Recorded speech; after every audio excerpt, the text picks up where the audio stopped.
Hello વિદ્યાર્થી મિત્રો, તો આપણે શું ભણતા હતા તો કે સેક્રેટરીના ગુણો અને લાયકાતો. એમાં ગુણોમાં આપણે જોઈએ તો કે સુંદર સ્વાધ્યાય હોવો જોઈએ અને પ્રામાણિકતા છે. જે કંઈ સેક્રેટરી હોય એ કેવો હોવો જોઈએ? પ્રામાણિકતા ધરાવતો હોવો જોઈએ. ત્યારબાદ જોઈએ એમાં તો કે આકર્ષક વ્યક્તિત્વ, તેજસ્વી બુદ્ધિ પ્રતિભા, નિર્ણય શક્તિ, વિશ્લેષણની શક્તિ એનામાં હોવી જોઈએ. ત્યારબાદ છે એનામાં જે કંઈ કાર્ય કરે એ પોતે ઉત્સાહથી કરતો હોવો જોઈએ. પછી 8મો ગુણ શું છે તો કે વફાદારી. એનામાં વફાદારી હોવી જોઈએ. જો વફાદારી ન હોય તો એ કાર્ય છે સારી રીતના પ્રામાણિકતાથી પોતે કરી શકે નહીં. ત્યારબાદ જોઈએ તો કે આત્મવિશ્વાસ. તેનામાં આત્મવિશ્વાસ હોવો જોઈએ. આ બધું આપણે અગાઉ છે, પાછું આપણે રિપીટ કરશું. પછી આવશે એની કુનેહ અને ચપળતા, દીર્ઘદ્રષ્ટિ અને નેતાગીરી. એટલે ટૂંકમાં આટલા ગુણો છે એનામાં હોવા જોઈએ.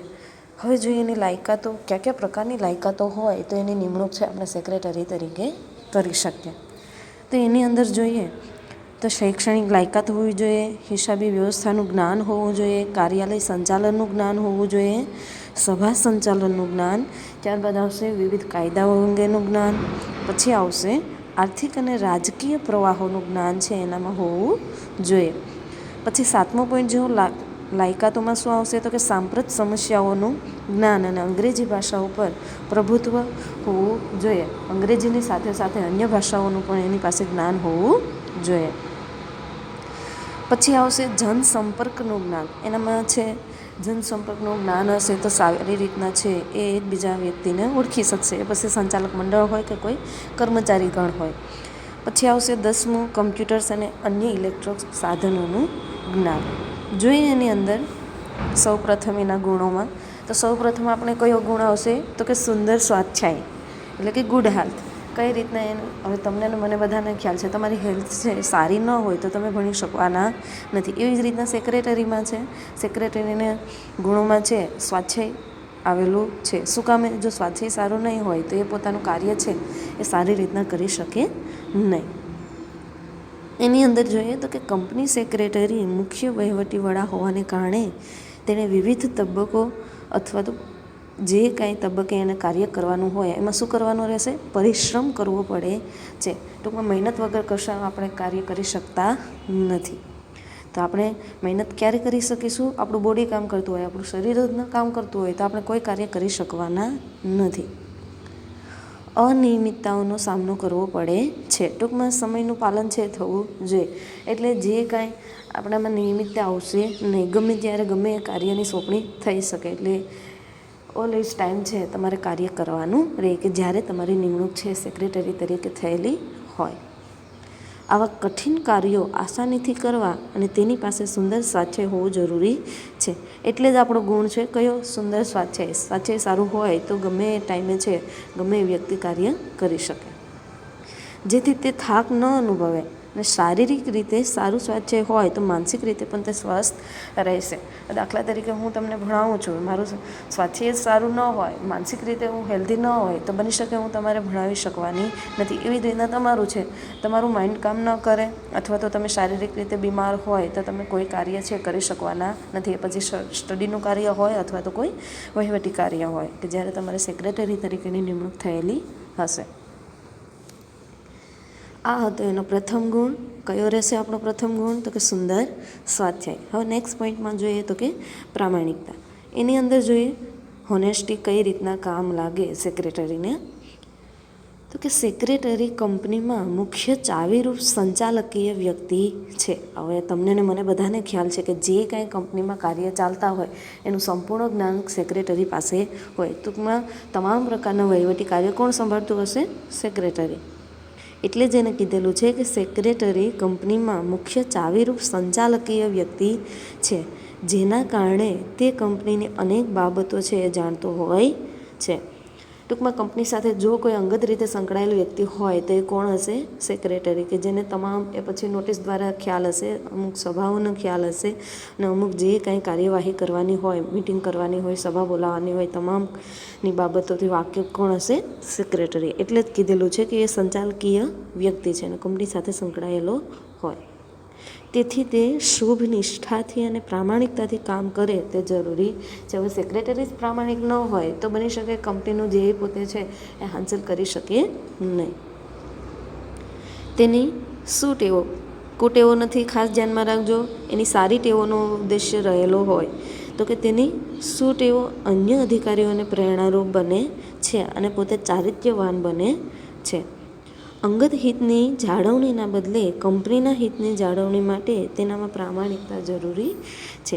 એટલે જ એનો ગુણ કીધેલો છે કે જે કંઈ સેક્રેટરીની નિમણૂક કરવામાં આવે કેવો હોવો જોઈએ, પ્રામાણિક હોવો જોઈએ. પોતાનો અંગત હિત છે એ જળવાતો હોવો જોઈએ ને એનું હિત કેમાં હોવું જોઈએ, કંપનીના હિતમાં હોવું જોઈએ. ત્રીજું ગુણ જોઈએ આકર્ષક વ્યક્તિત્વ, પર્સનાલિટીને લગતું છે.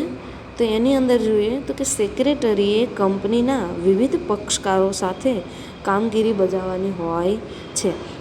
એમાં કીધેલું છે હવે સેક્રેટરી છે કોની સાથે સંકળાયેલ હશે, સંચાલક મંડળ સાથે, કંપનીના સભ્યો સાથે, અથવા તો કંપનીના અન્ય કર્મચારીઓ સાથે, અથવા તો મુખ્ય અધિકારીઓ, પછી મેનેજરે આવી જાય. તો આ તમામ વ્યક્તિઓ સાથે કોણ સંકળાયેલું હશે, સેક્રેટરી. પછી કોઈ લેણદાર હોય, દેવાદાર હોય, અથવા તો શેર બજારમાં કોઈ શેર ખરીદેલા હોય, ત્રાહિત પક્ષકારો હોય, તો આ બધા પક્ષકારો સાથે કોણ સંકળાયેલું હોય, સેક્રેટરી પોતે. જેમ કે આમાં આપેલું છે કે શેર હોલ્ડર છે, ડિબેન્ચર હોલ્ડર છે, સંચાલક મંડળ છે, સરકારી અધિકારીઓ, કર્મચારીઓ, સામાન્ય પ્રજાજનો વગેરેની સાથે કામગીરી કરવાની હોય છે. આ તમામ કામગીરી કોણ સંભાળશે, સેક્રેટરી પોતે.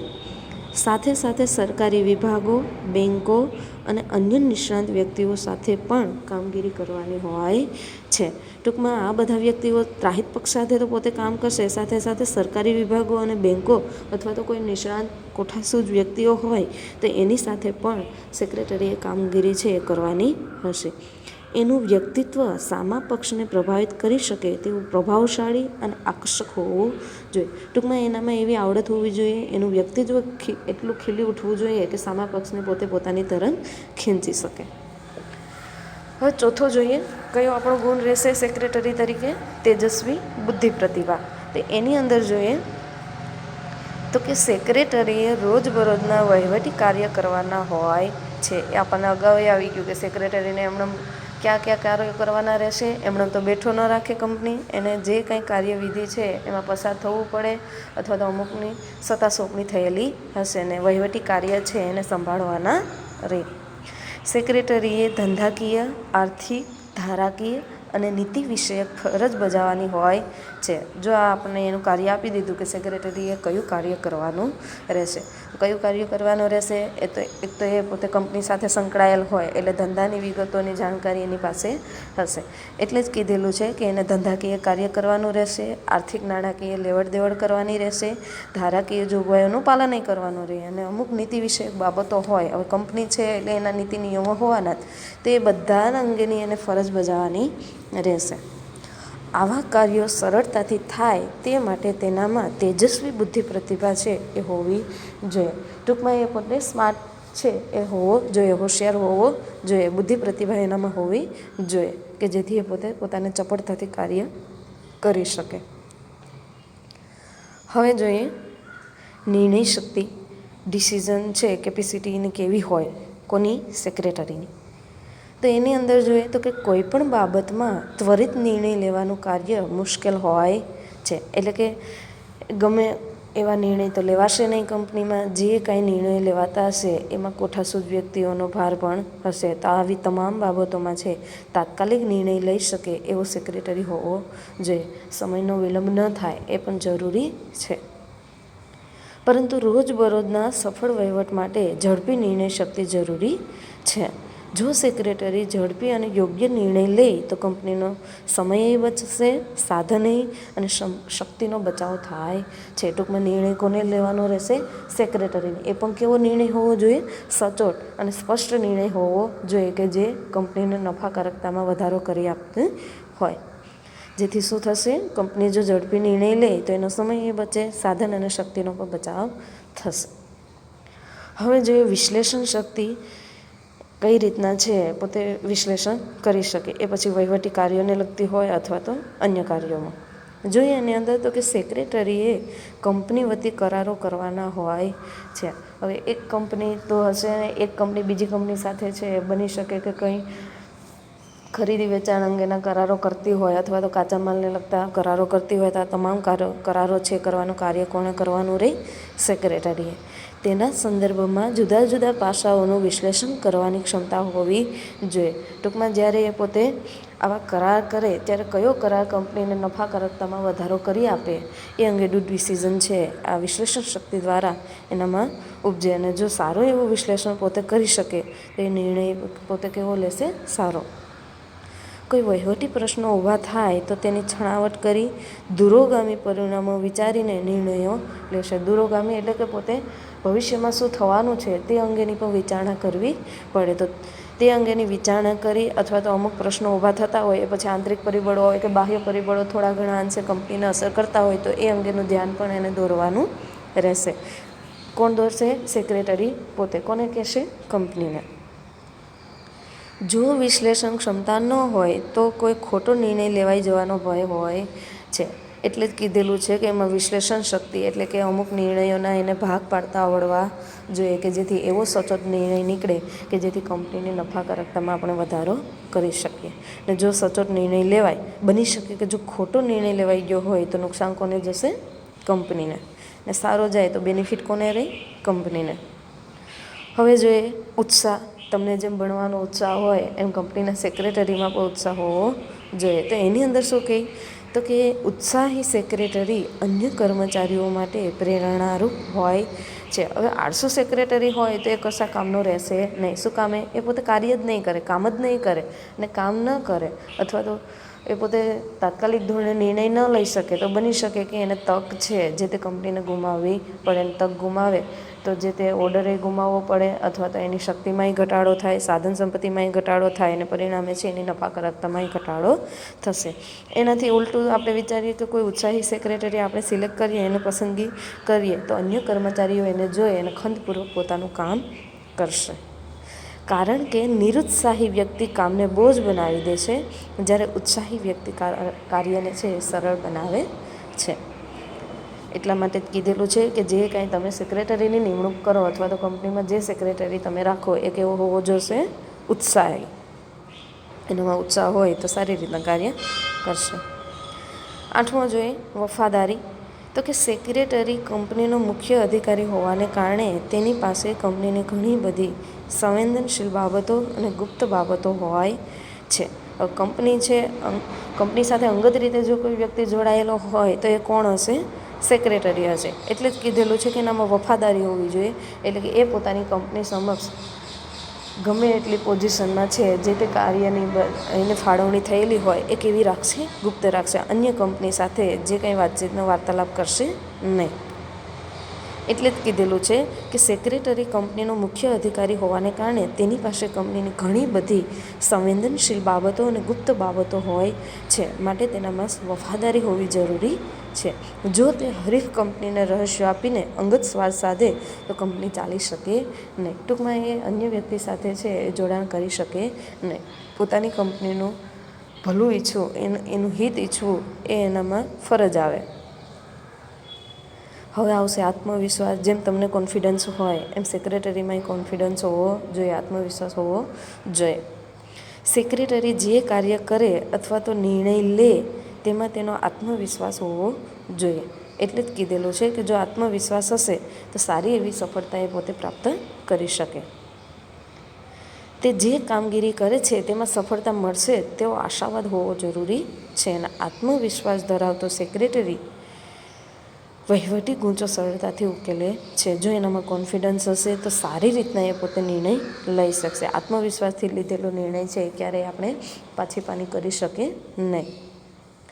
પછી આવશે કયો ગુણ આવશે? કુનેહ અને ચપળતા. સ્માર્ટનેસ છે કઈ રીતના આપણે ઉપયોગ એનો કરી શકીએ? તો કે સેક્રેટરી પાસે કાયદાની જટિલ બાબતો સમજવાની, મુશ્કેલ સંજોગોને આસાન બનાવવાની કુનેહ હોવી જોઈએ. હવે જટિલ બાબતો તો હોય, કંપની ચાલેલી છે એટલે સરળ નિર્ણયો લેવાતા હશે, અઘરા નિર્ણયો લેવાતા હશે તો બની શકે કે એના માટે છે કુનેહ અને ચપળતા હોવી જોઈએ. સ્માર્ટનેસ ન હોય તો બની શકે જે કાંઈ નિર્ણયો લેવાના હોય એમાં ગૂંચવણ થાય. આવી ગૂંચવણ ન થાય એટલા માટે પહેલેથી જ સેક્રેટરીની નિમણૂક એવી કરવી જોઈએ કે જે ચપળતાથી પોતે આવા નિર્ણય લઈ શકે. પોતાની આસપાસ શું બની રહ્યું છે, કેવા ફેરફારો થઈ રહ્યા છે તેનો ખ્યાલ ચપળ વ્યક્તિને તરત આવી જાય છે. હવે આવશે દીર્ઘદ્રષ્ટિ. તો તો કે સેક્રેટરી રોજબરોજના વહીવટી કાર્યો સાથે સંકળાયેલો હોય, પરંતુ તેણે લીધેલા નિર્ણયોની ભવિષ્યમાં અન્ય કાર્યો ઉપર કઈ અને કેવી અસરો પેદા કરશે તેનો અણસાર વર્તમાનમાં આવવો જોઈએ. એટલે જ કીધેલું છે કે સેક્રેટરીમાં છે દીર્ઘદ્રષ્ટિ હોવી જોઈએ. પોતે લીધેલા નિર્ણયો છે લાંબા અંતરે કંપનીને કઈ રીતના નફાકારક છે અથવા તો કઈ રીતના નુકસાનકારક છે એ અગાઉથી જ એને જાણ હોવી જોઈએ. એને જાણ હશે તો જ એ પોતે સારો એવો નિર્ણય લઈ શકશે ને ભવિષ્યમાં પોતાનું થોડા ઘણા અંશે પણ છે ફાળો આપી શકશે કેમાં નફાકારકતા વધારવામાં. હવે એમાં નેક્સ્ટ જોઈએ આપણે છેલ્લો લાસ્ટ ગુણ જોઈએ.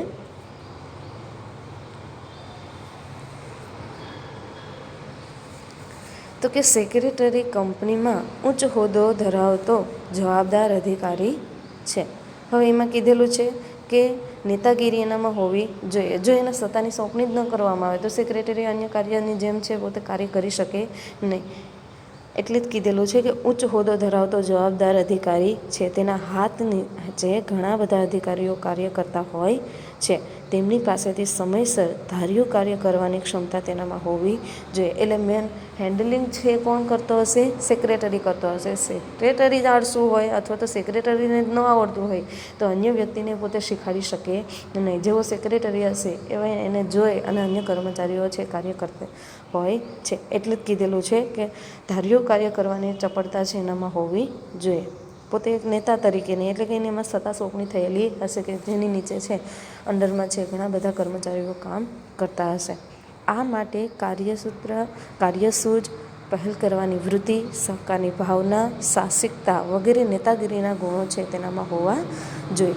તો આપણા આટલા ગુણો છે એ આપણને યાદ રાખવાના રહેશે. નેક્સ્ટ લેક્ચરમાં આપણે સેક્રેટરીની લાયકાતો ભણશું. એ પછી શૈક્ષણિક લાયકાત હોય, હિસાબી વ્યવસ્થાનું જ્ઞાન, કાર્યાલય સંચાલનનું જ્ઞાન, સભા સંચાલનનું જ્ઞાન, ત્યારબાદ વિવિધ કાયદાઓનું જ્ઞાન, જે કંઈ એની લાયકાતો આપેલી છે આપણે નેક્સ્ટ લેક્ચરમાં ભણશું. આ ગુણો જેટલા ભણેલા છે એ રિપીટ કરજો. મોસ્ટ આઈએમપી છે એટલે ધ્યાને રાખે. Thank you.